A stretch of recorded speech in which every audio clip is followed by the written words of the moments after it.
तो पढ़ना है अब होलो सिलेंडर। HOLLOWCYLINDER,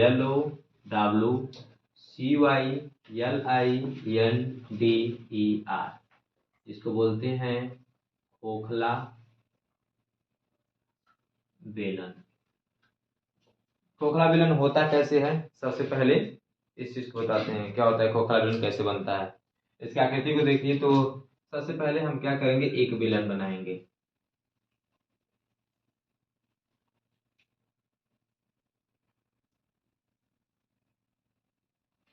ओके, ये तो एक बेलन है। अब तक किसी बेलन के बारे में पढ़े थे आपने, अब पढ़ना है क्या, खोखला बेलन। खोखला बेलन क्या होता है, तो इसमें क्या होता है, अंदर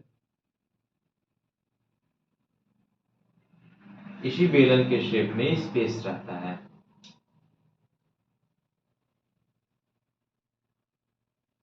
ओके, तो ये है आपका खोखला बेलन। ठीक है, देख रहे हैं जैसे ये, इसको क्या बोलते हैं, ये वाला भाग, ये वाली भाग इसकी थिकनेस है, मोटाई है। जैसे पाइप जो होता है, तो पाइप तो कुछ कुछ मोटा होता है ना, होता है, कुछ पाइपें होती हैं बहुत मोटी होती हैं। तो ये इसकी क्या है, थिकनेस है। क्या है इसकी, ये थिकनेस बोलते हैं इसको। बेलन हम बोल सकते हैं इसको पाइप, अगर ये है तो ये पाइप की हो जाएगी मोटाई। ठीक, तो अगर देखा जाए तो इसमें तब तो दो त्रिज्याएं बन रही हैं। ठीक है, इसका मध्य वाला जो होगा ये बिंदु, इसको केंद्र बिंदु आप बोल सकते हैं। इसको ऊपरी जो इसका तल होता है, चाहे जो निचला तल होता है, उनका एक मध्य बिंदु होगा कि नहीं होगा, होगा। मध्य बिंदु से आप बाहरी पृष्ठ की जो बीच की दूरी होती है, मतलब इस मध्य बिंदु अगर सपोज दैट यहाँ पे है, तो इससे बाहरी पृष्ठ जो है, ये बाहरी पृष्ठ, यहाँ की जो बीच की दूरी होती है, ये एक त्रिज्या कहलाएगी, है कि नहीं है।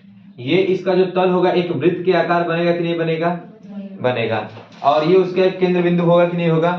तो केंद्र बिंदु से इस बाहरी जो वृत्त का जो बाहरी सिरा होगा, इसके बीच की जो दूरी होगी, ये त्रिज्या कहलाएगी, केंद्र से उसके बीच की दूरी।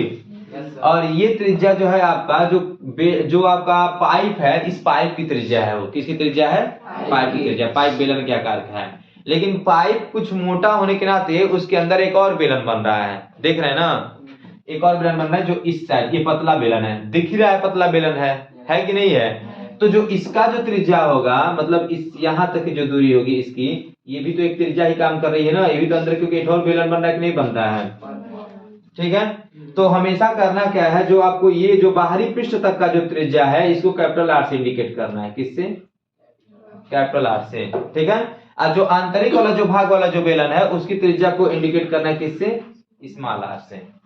इस प्रकार से समझ सकते हैं कि खोखले बेलन में कितनी त्रिज्याएं होती हैं, दो त्रिज्याएं होती हैं। कितनी त्रिज्याएं, दो त्रिज्याएं होती हैं, एक कैपिटल आर और एक स्मॉल आर। कभी कभी आपको ये भी बताया जा सकता है कि एक जो होता है R1 और एक R2, ये भी बोल सकते हैं, R1 R2 भी मान सकते हैं। इस मानने के पीछे बस रीजन ये है कि हमको कंफ्यूजन ना हो, जैसे कि किस आर की हम बात करें, किस त्रिज्या की बात कर रहे हैं। अगर सीधे आप देखेंगे कैपिटल आर है, तो सीधे आप बात करेंगे हाँ कौन त्रिज्या की बात हो रही है, जो बड़ी वाली त्रिज्या है, जो बाह्य पृष्ठ से लगी हुई है। ठीक है, आज स्मॉल आर की बात करेंगे, मतलब जो अंदर वाला जो बेलन बन रहा है, उस वाले भाग की त्रिज्या है ये। अंडरस्टैंड है। अब देखिए त्रिज्याएं तो अलग अलग है, तो क्या ऊंचाइयां भी अलग अलग होंगी क्या, सोच के बताइए। ऊंचाइयां अलग अलग होंगी, नहीं होंगी। ऊंचाई तो आपका एक ही होगा, बस कौन होगा, ये यहां से लेकर के यहां तक। और ऊंचाई किससे इंडिकेट करते हैं, एस से। तो अब आप एक कंक्लूजन स्वयं में निकाल सकते हैं कि इसका मतलब तब तो ये हुआ कि जो बेलन का जो हम पृष्ठीय क्षेत्रफल पढ़ते थे, बेलन का जो हम क्या होता है आयतन पढ़ते थे, तब तो अब डिफरेंट हो जाएगा यहाँ पे। हाँ, खोखला बेलन और जो पूरा भरा हुआ बेलन है, जैसे भरतू बेलन बोल सकते हैं, वो बेलन में और इस बेलन में क्या है, यही डिफरेंट है। समझ में आया, इसी को बोलते हैं खोखला बेलन। ठीक, एक्चुअली जो बेलन आपका वो वाला जो इसके पहले आपने पढ़ा है बेलन, जैसे केवल अगर इसकी बात किया जाए, इसमें भी दो बेलन है, क्या है, इसमें भी दो बेलन है, लेकिन इसकी जो ये जो पतला जो ये जो है ना, इसका जो इसका दीवार है ना, ये दीवार जो है ना, ये इतना पतला है कि उसको नगण्य मान लिया जाता है। ठीक है, इसलिए इसमें दो हमको बेलन बनते हुए दिखाई नहीं पढ़ते हैं, क्योंकि जो बाहरी दीवार हम इसको क्या मान लेते हैं, नगण्य, उसकी मोटाई को नगण्य मान लेते हैं। लेकिन यहाँ पर जब हम उसकी मोटाई को मान लें, कुछ मोटाई है, कुछ यम है, चाहे कुछ सेंटीमीटर है, तो हम कहेंगे कि ये जो है एक खोखला बेलन हो गया। अभी क्या हो गया, खोखला बेलन। समझ में आई बात की नहीं आई? क्या है खोखला बेलन में त्रिज्याएं कितनी होती हैं, 2 होती हैं।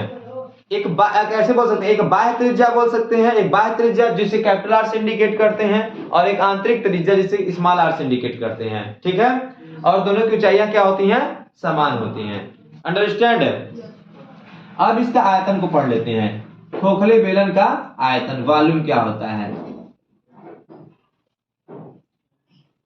तो सबसे पहले पढ़ेंगे वॉल्यूम क्या होता है। तो जो बेलन होता है उसका वॉल्यूम का सूत्र क्या होता है, पाई आर स्क्वायर एच। उसका जो होता है पाई आर स्क्वायर एच होता है। तो इसका जो होता है, जो इसका वॉल्यूम होता है, इसका होता है पाई इंटू एच ब्रैकेट में capital are square minus small are square. ये होता है इसका वॉल्यूम। और क्यूब यूनिट होता है इसका। क्यूब यूनिट का मतलब ये हुआ, इसका आयतन जो मापा जाता है घन में मापा जाता है। घन इकाई बोलते हैं इसको। क्या, घन इकाई। इकाई का मतलब क्या है, घन का मतलब समझते हैं 3 घात। इकाई का मतलब क्या है, मतलब जिसमें भी आप मापेंगे, चाहे मिलीमीटर में मापिए, चाहे सेंटीमीटर में मापिए। समझ में आ रही बात ना? तो ये जो है घन इकाई हो जाएगा। तो अब ये हो गया आपका वॉल्यूम हो गया किसका, किसका वॉल्यूम पढ़ रहे हैं, खोखले बेलन का, वॉल्यूम ऑफ होलो सिलेंडर। अब क्या पढ़ेंगे हम, सरफेस एरिया। तो हम किस सरफेस एरिया पढ़ेंगे, तो हम लिखेंगे curved surface area of hollow cylinder. Surface area 2 तरह का होता है। ठीक है, सरफेस एरिया कितने तरह का होता है, 2 तरह का। एक होता है हिंदी में बोले तो वक्र पृष्ठीय क्षेत्रफल। क्या बोलते हैं, तो जो बाहरी जो दीवार होता है, या अगर खोखला बेलन है तो बाहरी भी दीवार होगा और आंतरिक भी दीवार होगा। ये जो खोखला बेलन, ये बाहर का भी तो दीवार है, ये ना है, ये सब दीवार है नहीं बाहर का, है ना। इसके अंदर भी जो भाग होगा, इसका भी तो दीवार होगा चारों तरफ से।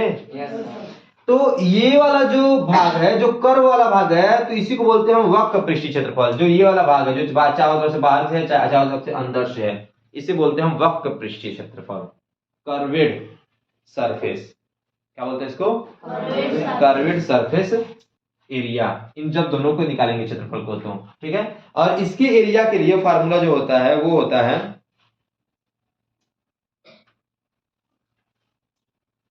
अब देखिए इसके एरिया के जो फार्मूला होता है, तो ये जो है आपका, ये बाहर वाला जो भाग है, इसकी सपोज दैट आपका जो सिलेंडर पहले पढ़े हुए हैं, उसी सिलेंडर के टाइप का तो भी है ना। तो उस सिलेंडर का सूत्र क्या होता है, तो उस सिलेंडर का जो पहले ये वाला जो पढ़े, इस सिलेंडर के पृष्ठीय क्षेत्रफल का सूत्र क्या होता है, 2 पाई आर एच। लेकिन हम बाहर वाले की बात कर रहे हैं ना, तो इसमें हमारा आर यही नहीं रहेगा, कौन सा हो जाएगा, कैपिटल आर। इसका हो जाता था 2 पाई कैपिटल आर एच। ठीक है, अगर यहाँ पे R1 मान लिया जाए बाहर बाह्य पृष्ठ को, तो बाह्य त्रिज्या को, तो यहाँ पर क्या लिखा जाएगा, R1 हो जाएगा। फिर प्लस ये तो बाहर वाला वक्र पृष्ठ हो गया, अंदर भी तो वक्र पृष्ठ बन रहा है ना। अंतर बस क्या है, बस उसकी त्रिज्या क्या है, कम है। तो बस यही वाला लिखना है आपको फार्मूला 2 पाई आर एच। लेकिन यहाँ पर जो है आपका अंदर वाली त्रिज्या लिखना है। अंदर वाली जो त्रिज्या है, ये इंटरनल जो रेडियस है, तो इंटरनल रेडियस क्या माना गया इसको भी, स्मॉल आर, तो स्मॉल आर ही रहेगा। समझ में आई बात? अब बात करते हैं हम टोटल सरफेस एरिया। अब ये सोचेंगे कि कर्वेड क्यों नहीं लिख रहे हैं, तो हम टोटल की बात करें तो हम कर्वेड नहीं लिखेंगे। कर्वेड के कहने का मतलब केवल ये बाह्य वाला पृष्ठ जो वक्राकार है और अंदर वाला पृष्ठ जो वक्राकार है, इन दोनों को मिला करके जो है वो कर्वेड में आएगा केवल।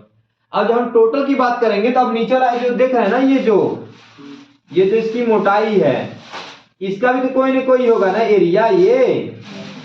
तो अब इसमें क्या होगा, ये भी एरिया क्या हो जाएगा, जुड़ जाएगा। जब इसमें वक्र पृष्ठीय क्षेत्रफल में जब इस एरिया को भी हम जोड़ लेंगे, नीचे वाले को इसको और फिर ऊपर वाले को भी, ये वाला जब भाग जोड़ लेंगे, तो तो जो है ये तब कहलाएगा क्या, टोटल सरफेस एरिया। क्या बन जाएगा वो, टोटल सरफेस एरिया हो जाएगा। हाँ जी बोलो। होलो सिलेंडर में सी रहेगा वहां पर। कहाँ? एस जगह। Yes surface area, curved surface area. अच्छा यहाँ होलो सिलेंडर, यस ठीक है। अब इसके बाद हम पढ़ेंगे क्या, टोटल सरफेस एरिया।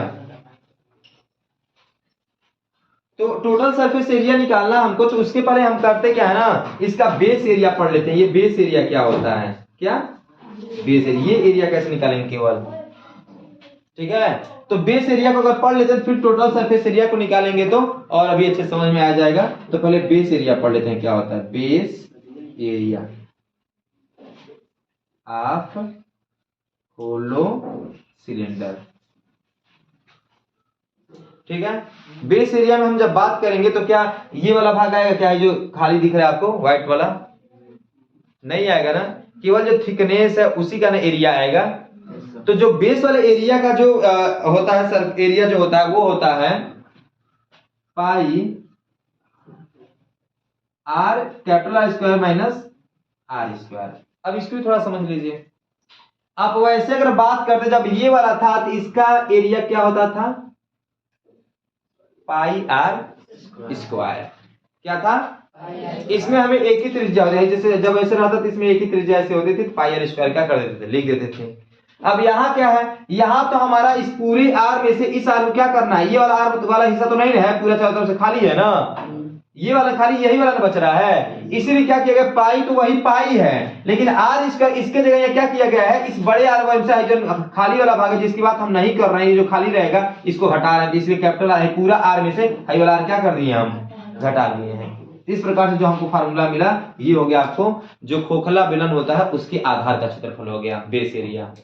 अंडरस्टैंड। अब देखिए कितना मजा आएगा इसको समझने में। अब टोटल सरफेस एरिया का मतलब ये हो गया, बेस एरिया को भी और कर्वेड एरिया को भी दोनों क्या कर दीजिए, आपस में जोड़ दीजिए। समझ में आया। तो कर्वेड एरिया कितना था भाई, कर्वेड एरिया यही है, यही ना कर्वेड एरिया, नहीं हाँ यही है कर्वेड एरिया। तो इसमें क्या करना आपको, 2 पाई आर एच प्लस 2 पाई आर एच में क्या करना है आपको, इन दोनों के भी क्षेत्रफल क्या कर देना है, जोड़ देना है। तो क्या हो जाएगा, क्या है इसका क्षेत्रफल, pi r square minus small are square है, यही है। अब इसमें क्या कर दें हम, 2 से गुणा कर दें, क्यों, क्योंकि ये नीचे वाला है ना केवल, ये इतना ऊपर भी तो है ना, 2 हो जा रहा है ना, तो इसलिए इसमें 2 से क्या कर दिया गया है, जो नीचे वाला होगा वही, जो नीचे बेस का होगा एरिया वही वाला ऊपर भी होगा, इसे दोनों समान समान हो गए, इसीलिए क्या कर दिया गया, 2 से गुणा कर दिया गया। तो टोटल सरफेस एरिया समझ में आया कि नहीं आया, surface area curved surface area में समझ रहे हैं कि नहीं समझ रहे हैं अंतर, हाँ कर्वेड सरफेस एरिया मतलब केवल बाह्य पृष्ठ और आंतरिक पृष्ठ की बात की जाएगी, ना तो बॉटम की बात की जाएगी ना तो टॉप की बात की जाएगी। समझ में आई बात ना, ये क्लियर हुआ, कोई दिक्कत है। अब इससे संबंधित आपको क्वेश्चन मिल जाए तो सॉल्व कर लेंगे, चलिए तो मैं क्वेश्चन दे रहा हूं, एक क्वेश्चन है, टाइम कितना हो रहा है, नहीं तो छुट्टी कर रहे हैं, एक क्वेश्चन दे रहे हैं करके लाना है, घर जाना है तो खाना वाना खाते समय बैठ के कर लेना है, एक तरफ खाना खाना है एक हाथ से बैठ के लिखना है।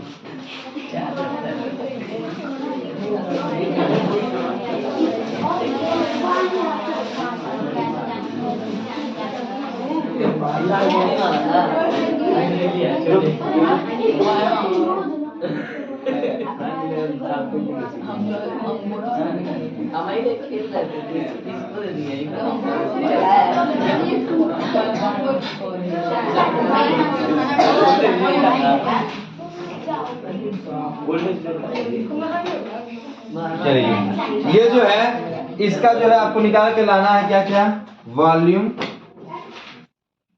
ठीक, और कर्वेड सरफेस एरिया और टोटल सरफेस एरिया, इतना आपको क्या करना है, करके लाना है। ठीक, अब जाइए खाना खाने।